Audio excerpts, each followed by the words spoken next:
Asante. Mimi kwa jina naitwa Justus Conrad Chekwe, ni mkazi wa kitongoji hiki cha Kasisiwe.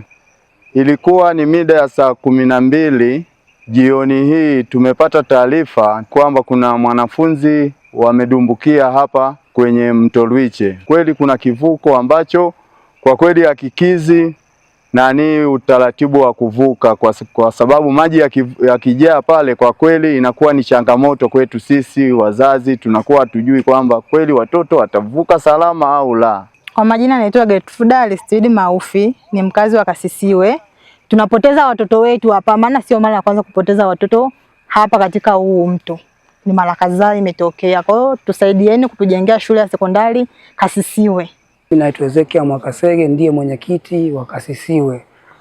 Kwanza limetutua sana wananchi wa Kasisiwe. Ili swala tulifanya mkutano mwezi Januari kwamba watoto tunaombeni sana.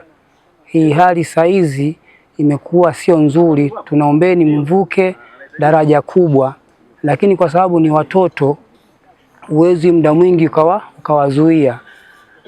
Kocha msingi mimi nadhani serikali ituone macho mawili kwamba wananchi wa pale wanahitaji shule ya kwao ya sekondari ambayo itakuwa ni msaada zaidi. Jina langu ni Nasri Saidi Kirusha, kaimu mkurugenzi wa manispaa ya Sumbawanga.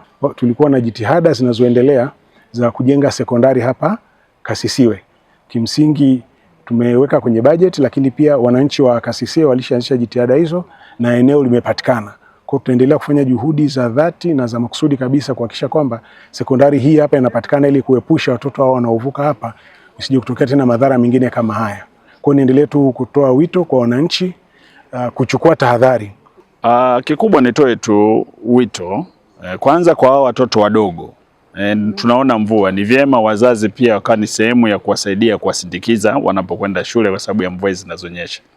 Lakini tunapoona pia maji yamejaa, basi tusivuke, kwa sababu hii ni njia ambayo wameizoea na wanaona kwenda kukatiza mpaka mjini kurudi kwenda shule wanaona ni mbali. Kwa hiyo pia nimewaelekeza wenzangu kamati ya maafa ya wilaya hususan manispaa Sumbawanga, tuko nao hapa, tunamwona kaimu mkurugenzi hapa na wataalamu wengine, lakini nimewaambia wenzetu wa TARURA pamoja na TANESCO pia wafika hapo waone namna ambavyo wanaweza kusaidia kuweka kivuko ambacho ni imara kwa ajili ya kuhakikisha wananchi wanapita.